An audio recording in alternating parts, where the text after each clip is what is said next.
Chapter 9. Reunion. Margaret had plenty of time to think on that 21-hour train trip from Dowiac, Michigan to Springfield, Massachusetts. As the train flew over the rails, she measured the miles as they grew between herself and her lover, and Lloyd was doing the same thing, she was sure. Her mother was in Springfield to meet her, and after a short wait, they boarded the New York, New Haven, and Hartford passenger train for Windsor Locks. Margaret kept up a constant prattle all the way, telling her mother about the cardinal virtues of her new friend whom she had so lately come to know and adore. It was a case of mutual admiration, she told her mother. Her mother listened attentively and gave approval to her daughter's animated recital of the happy events that had happened to her while she was away, and which were destined to change the entire course of her life so completely. It was decided that Lloyd should be invited to visit them during Thanksgiving holidays. The day he arrived in Springfield, Margaret and her mother drove to the city to meet him. His train was to arrive at 9:30 in the morning. Margaret could hardly wait for the train to pull into the station. When it did, no one answering his description got off. Had he deserted her so soon, she wondered? She refused to believe he would do such a thing. Yet she felt hurt and let down. There would be no other through train from the west until late in the afternoon, although there was a local due in 2 hours. As she and her mother were debating what to do, Margaret happened to think that in their haste to leave home that morning, the draught in the side of the kitchen range had been left wide open. Margaret had been terribly afraid of fire all her life, and she could vividly imagine their home on fire from an overheated chimney. So without much hesitation, they decided to drive back to Suffield and await the outcome of Lloyd's arrival. When they had arrived at the house, Margaret dashed into the kitchen to find a red-hot stove, with the big tin tea kettle boiling away furiously on top of one of the front lids. In reaching beyond it to close the draft, Margaret's arm came in contact with the steam from the kettle, and she was badly burned on one wrist. Soon after her wrist was bandaged, the telephone rang. It was Lloyd calling from Springfield. It seems that he had been delayed in Albany, where he was to have changed trains, and had missed the early express, so had taken the local. After giving him instructions about how to get from the station to the streetcar, which would bring him in an hour to their home, Margaret decided that in spite of her badly burned hand, she would drive to the turnout at the state line and pick him up there. To her great joy, he was on the trolley she calculated he would be, and as soon as he saw her, he lost no time in getting off and hastening to her side. On the evening of Lloyd's arrival, he followed Margaret's mother into the pantry after the supper dishes were done, and there, while they were alone, he asked her for the hand of her daughter. Mrs. Hathaway was as impressed with Lloyd as Margaret had been, and made no hesitancy in giving her approval. They spent 10 wonderful days together, meeting Margaret's friends and getting acquainted with her family. Thanksgiving Day was celebrated at their home with a sumptuous meal, so characteristic of New England tradition. Margaret's sister Agnes and husband Arthur Center and their 3 little boys, Ross, Frederick, and Russell, were also present. Lloyd returned to Benton Harbor, promising that he would send a ring for her birthday the following January, and they would be formally engaged. When the ring came, a perfect Jaeger diamond in a Tiffany setting, Margaret was thrilled beyond words. Her mother planned an announcement party, which was given at a luncheon in their home. All that year, Margaret continued to study music and give piano lessons. Letters were their only means of communication, but they came regularly. The 2 lovers, though parted, felt very close together. Every Wednesday night, Margaret continued to go out to the front porch and face the west, as she had promised him she would do, and on moonlit nights she sang Victor Herbert's littling melody, Moonbeams, as she saluted the moon as it hung high in the sky. Moonbeams shining soft above, make me dream of you. Find the one I dearly love, tell him I'll be true. Had 2 people ever been so madly in love with each other, she wondered. The following summer, Margaret was invited to go to Michigan to spend her vacation at Lloyd's home. Before leaving, she made application to enter the School of Religious Pedagogy in Hartford. She was convinced that Lloyd was going to be a minister someday, and if he ever did, she wanted some formal training in religion so that she would make him a better wife and a helpmate. Margaret and Lloyd had endured 9 long months of separation, so they were ecstatically happy to be together again. They realized from the moment they were united at their meeting in Dowiac until the end of her visit 3 weeks later that their love for each other had grown. Every day brought good new joys as they roamed the fields or walked along the lake at the beaches that had played such a prominent role in their lives the summer before. As they looked backward, the year had passed swiftly, although it seemed like ages in time. But now, at least, for a time, oh, such a short time, they were experiencing again the warmth and the ardor of youthful lovers. Margaret followed Lloyd around the farm as he performed his many duties, and accompanied him and his mother and sisters to church twice on each Sunday and on Wednesday nights to prayer meeting. Often Lloyd led these meetings. As he did, so he gave the impression of being a minister, everyone thought. Fortunately, Margaret had been reared in a Christian home and was as devout a worshiper as he. She was also a Baptist, so there was no problem to overcome in regard to religion. Every night, when they parted to go to their separate beds, they lifted their hearts in gratitude to Almighty God for bringing them together. Theirs was a sacred love, and they felt God's approval. Margaret's diary records, "We felt God's love so much and His goodness to us that we stood together under the skies and talked to Him." They were experiencing a religious fervor that no one could criticize or deny, and it was afforded them great pleasure as it brought them closer together. On each Saturday afternoon, they would steal off to the lake and sit quietly on the sand while they studied Lloyd's Sunday school lesson for the next day.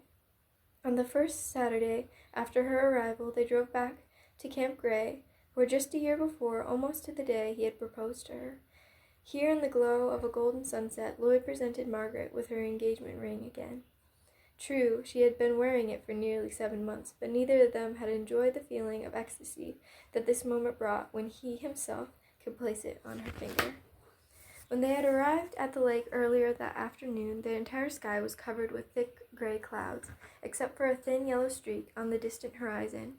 It kept growing wider and wider as the clouds receded, until finally the whole western sky was flooded with a golden light. As the sun burst through it, it sent a stream of gold dancing through the rippling water of the great lake. The wind was blowing gently, and a steamboat passed along that golden shaft, a long distance from shore. It was the closest that any human beings appeared to be to the enchanted lovers. In this inspiring setting, Lloyd restated his love for Margaret in the most endearing terms, all the while holding the ring in his hands.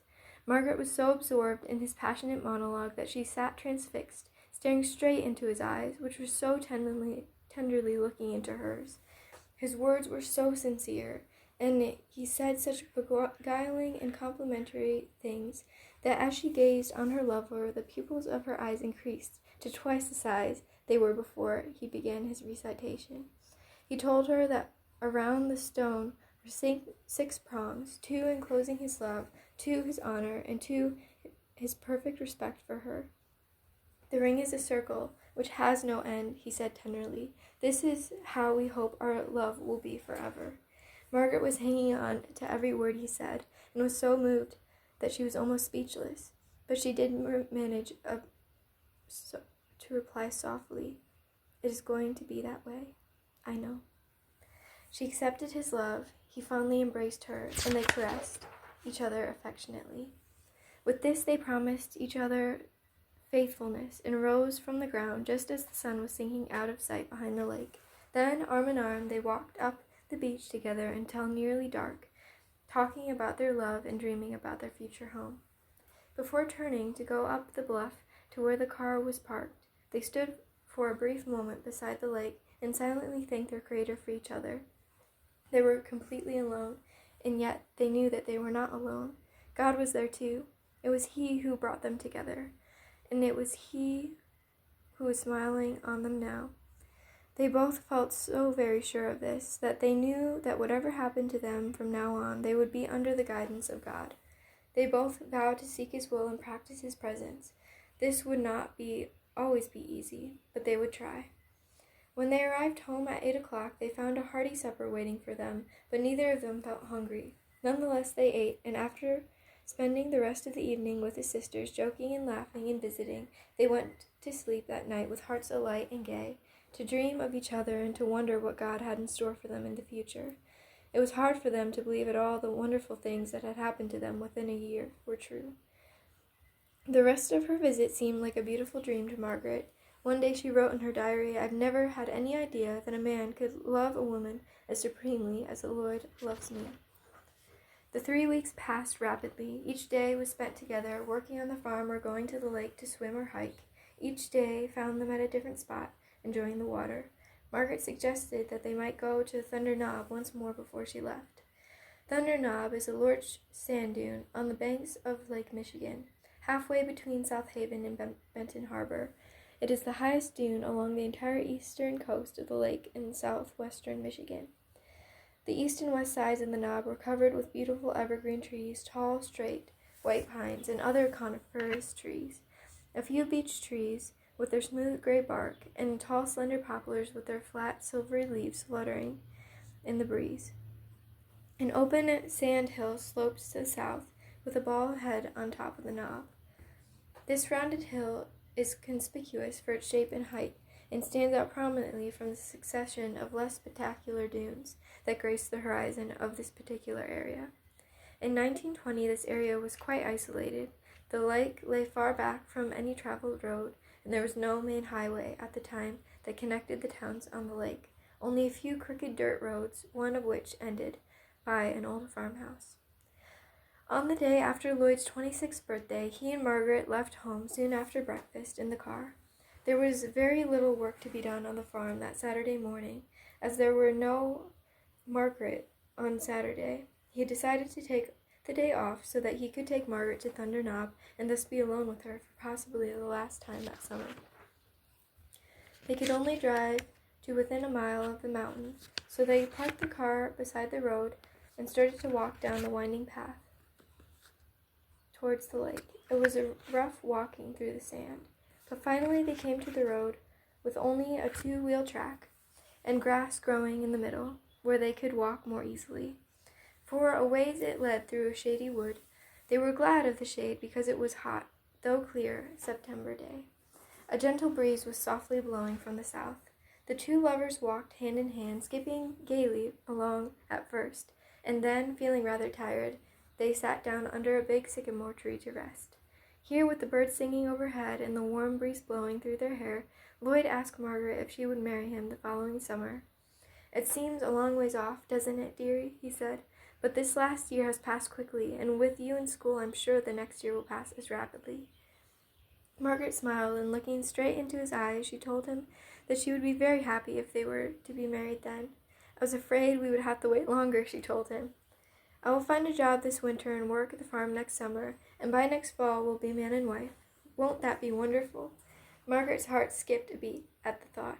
She knew they were both ready for marriage, and that their love for each other was the kind that makes for successful marriages, but she had not dared to hope he would be willing to leave the farm so soon. "It can't be true. I must be dreaming," she thought. They were extremely happy now, sitting close together with their arms locked together, holding hands. "What kind of a wedding do you want, dear?" he asked her. "Oh, I want to be married at home," she replied unhesitatingly. "Our house is large, and we could easily accommodate 75 people. I think a church wedding would be too much of a burden on my mother," she replied. "I'm so glad," he said. "I was afraid you'd want a really big wedding, and I don't like too much show. I'm a bashful boy, you know." Margaret laughed at that. "You? Bashful?" she said. Realizing it was getting late, they both jumped up from the knoll on which they had been sitting and proceeded on their way. They felt some rested, but after they went a little further, Margaret hesitated to go all the way. Their destination was still over a half a mile distance. While there was still a path for them to follow, Lloyd told her the walking would be more difficult beyond the old farmhouse, which they could see down the road. The house was unpainted, and the lean-to barn beside it looked as if it were about to fall down. The land around them looked arid and untillable, yet there was a parched-looking cornfield, a few apple trees, and a garden. Weeds seemed to grow profusely, and all the farm implements looked old and weather-beaten. A cow was tethered out in a small patch of grass behind the house, and an old white nag was hitched to car road beside the barn. "Let's go a little further," Lloyd pleaded. Margaret knew he wanted to go to the lake, and after they had got a refreshing drink of well water at the farmhouse, she felt better. And from there to the lake, the road ceased, and they only had a narrow, sandy path to follow. The woods were pretty on both sides, and the warm midday sun cast dancing shadows all around them. They found some hazelnuts growing on bushes along the way, and every once in a while they would stop to pick some wintergreen. It's eating the red berries as well as the tender green and brown leaves. Every time Margaret spoke of being tired, or when Lloyd thought that she was about ready to give up, he would say, "Let's go around one more bend," or "Let's go down this next hill." So they continued on, stumbling over hummocks or ever-present teary roots, but really not minding it because it was such fun to be together and alone. All the time they had been gone that day, they had not met a soul except the man who lived in the ramshackle farmhouse. They kept plodding on and finally came to the spot at the top of the little hill with a beautiful view of the lake beyond. There were dunes on either side, with a little ravine at their feet. Thunder Knob rose high and still behind the dune at their right. The sky was blue and the lake a shade bluer, although it was past noonday. A series of white caps rode the restless waves as they dashed against the shore. There had been a storm the day before, and the waves were still rolling methodically in. Margaret thought she had never beheld such a lovely scene. She was very thankful that she had not given up before coming this far. After standing there a while, silently drinking in the beauty that surrounded them, they took hold of hands and ran down the hill together. Both felt the exuberance of that hour and setting. In a few minutes they reached a little rustic bridge that spanned a brook which entered the lake not far from the bottom of the hill. They stood for an enchanting moment on the bridge, hanging over the wooden railing, watching their reflection in the water. They walked across the bridge after taking some pictures and followed a little path, walked down to the water's edge. They found a huge log washed smooth and cleaned by many years of lake water being dashed over its surface. They sat down on the sand beside it, leaning their tired backs against the log for support. They were very hot and very tired, and after 1 o'clock now, and they had nothing to eat or drink since they had stopped at the farmhouse over an hour before. So after watching some little sandpiper skip up and down the beach and a sailboat far out on the lake, they started the long, hot trek back to their car. When they arrived at the farmhouse, they stopped again for a drink of cool, refreshing water and bought a few apples, which they munched on most of the way home. They found their car where they had left it, and after turning around, they drove back towards home. But after going a short distance, it got stuck in the sand, and Margaret had to take the wheel while Lloyd laboriously pushed it up the hill. Finally, they reached the top, and Lloyd was able to start the engine, and they were off. There was no place to have stopped to eat on the way, and they were glad to find dinner waiting for them in the warming oven of Mother Sashki's kitchen range. They were so hungry that they devoured it ravenously. The next few days were busy ones for the young lovers. They had many plans to make, like whom they should invite to their wedding, and whom they would like to have as their attendants, etc. Although it was to be a whole year from then, they knew there would be a precious few moments they would be together during that year, and it was so much more fun and satisfying to talk than to write about it. They made plans for Lloyd to spend Christmas in Suffield. Margaret would spend the year in school at Hartford, and they would not see each other again until the following October, when they would be married. Thursday, September 9, 1920, was swiftly approaching. That was the day Margaret had made her reservations to return home. The day before she left, she spent as much time as possible with Lloyd, following him wherever he went on the farm, and scarcely letting him out of her sight. Lloyd was most agreeable, for he had told her a few nights before that he had become so used to her being around that he enjoyed her company so much he did not know what he would do when she went home. When they woke up on Thursday morning, it was raining. The sun came out about 8:30, but it had been raining all night. At 10 o'clock, Margaret bid farewell to his family, and Lloyd helped her in the car, and they were off for Dowiac, where she would board the noon train. The gravel road through Benton Harbor and out Pipestone Road was so full of chuck holes that it was not only rough traveling, but the holes were so full of water and mud that unless Lloyd was very careful, the water would splash over the occupants through the open windshield. However, they were in a hurry. Margaret had just warned Lloyd not to drive so fast when the left wheel stuck a big puddle, splashing water all over them. Finally, as they approached Dowiac, they came to better roads. When they arrived at the station, they checked Margaret's trunk and went to a nearby restaurant for dinner. Neither of them felt hungry. Before they knew it, it was time for the train, and after a sad farewell, Lloyd put Margaret on the train after fondly kissing her goodbye. As the train started, she shut her eyes and bit her lips to keep from crying.